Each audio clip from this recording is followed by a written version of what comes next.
الله اکبر الله اکبر.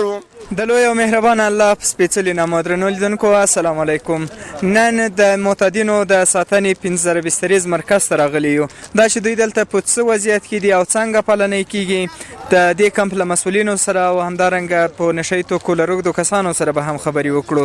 هیله ده چې تر پایه راسره پاتې شئ. د غوښ په نوم په نشهیي توکو د روږدو کسانو د ساتنې او روزنې 15 بستریز مرکز چې د کورنیو چارو وزارت له نشهیي توکو سره د مبارزې معینیت او عامې روغتیا وزارتونو په نوښت رامنځته شوی. دمګړی پکې کابو 2000 روږدي کسان د ښې راتلونکي او له دغه کرغېړنې پدیدې څخه د خلاص ژوند په هیله شپې ورځې سبا کوي. په دې مرکز کې د روږدو کسانو لپاره د اوسېدو ځایونه، جومات، مجهز حمامونه، روغتیایي مرکز او ورته نورې اسانتیاوې هم په نظر کې نیول شوي دي.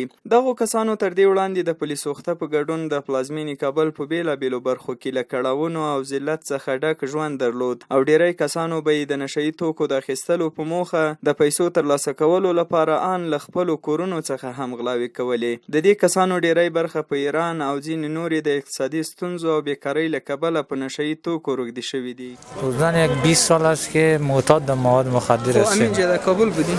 نه ایران بودیم، بعد از ایران آمدیم افغانستان. نمیتونم طول کشیده. زه په ایران کې وم، بس د سیانډیوالان راتلل، بس هلته پرې آلوده شلمه. درس دې لوستی؟ هو. تر څوم ټولګي پورې؟ یاره اتم صنف پورې یم ویلی. یعنې لیک لوست سره بلد یې؟ هو.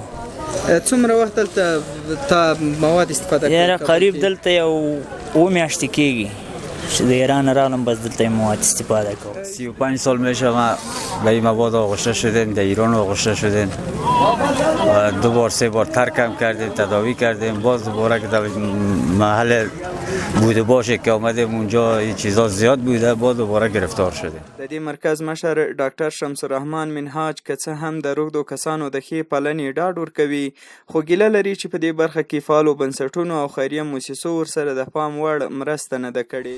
دلته خو تر اوسه دغه کوم غذایي مواد چې برابر شوي دي، سهولتونه برابر شوي دي، امارات په مالي کومک باندې دي، نو ډوډۍ او فوق‌العاده ډوډۍ دوی ته ورکول کېږي. ډوډۍ مشکل موږ نه لرو تر اوسه پورې.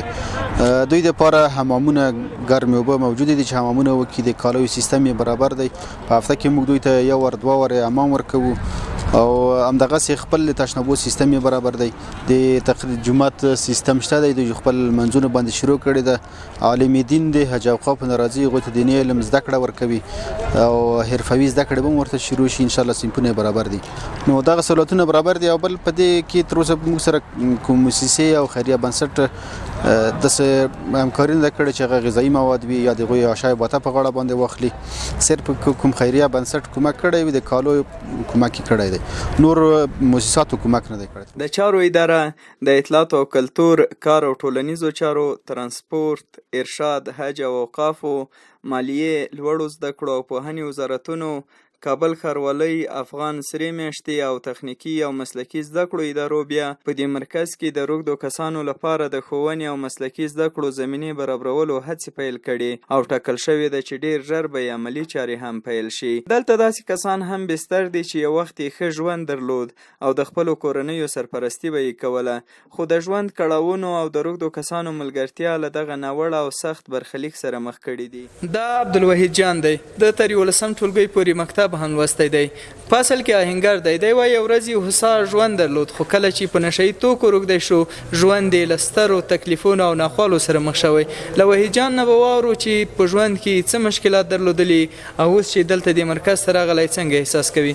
وحید جان چطور هستی؟ فعلا خود احساس میکنی؟ چقدر وقت میشه که اینجا هستی؟ ما تقریبا 2 ماه میشه. خب دیگه 2 ماه دیگه جور صحتمند شدیم. کسی تا بر ما بگو وحید جان، گفتی آهنگر بودی؟ بله آهنگر هستم. فامیل چند اولاد داری در خانه؟ ما تقریبا دیگه 2 اولاد دارم. خب خانه اینجا در کابل است؟ کابل است. از وقتی که شما با مواد مخدر آموخته شدین قبل از به حالت چی زندگی شما در مقایسه خلاصه زندگی برهم میخوره وقتی که در عمل گرفتار میشی. دیگه حالا تصمیم ترکش داریم، ترک کردن خوبتر است. خو یعنی انشالله تعهد میکنی که این دفعه که وقتی به خانواده خود میری یک آدم صحتمند و بدونی که مواد مخدر استفاده کنه میری؟ نه اصلا 100% میریم خانواده پیش خانوادیم. خب بر ما قصه کو چی سختی ها را دیدی در این مدت که تو وقت زیادتر وقتتر آدم از بیکاری میره، از یک جنجال، از یک فکر دیگه. دا دوه نیم درې کاله کېږي چې راغلی یم پې باندې او اوس فضل د خدای ده دا 45 ورځې شوې 46 چې خوشي کړي م دي د دې ځوانانو دې مجاهدینو ته د خدای برای ورکړي نورم او ښه امنیت راغلی ده نام خدای ماشاءالله ټول ځوانان هغه د څوک په مانځه راغلي دي څوک په اوداسه راغلي دي څوک څنګه احساس کوئ تاسو کله چې تاسو روږدي وای تر پله لاندې یو بل ځای به پراته وي حتی خلکو مسپکاوی که اوس دلته ډوډۍ د خوب ځای د لمانځه ځای حمامونه هر څه تاسو ته برابر شوي څنګه احساس کوئ هر څه برابر دي ښه خوشحاله یي د دې ونه خدای دې دوی هم خوشحاله لري لکه موږ چې خوشحاله کړي په خپل امن کې اوس د هر یو ځای معلوم ده د هغه معلوم ده ډوډۍ د هغه هر سیستم برابر ده وروره ژمنتیا مو څنګه ده چې دې ځای له خیره سره تاسو خوش شئ بیرته خپلو کورونو ته ولاړ شئ ژمنه کوئ چې بیا خو به په نشهیي توکو ځان نه روږدي کوئ نه والا چې بس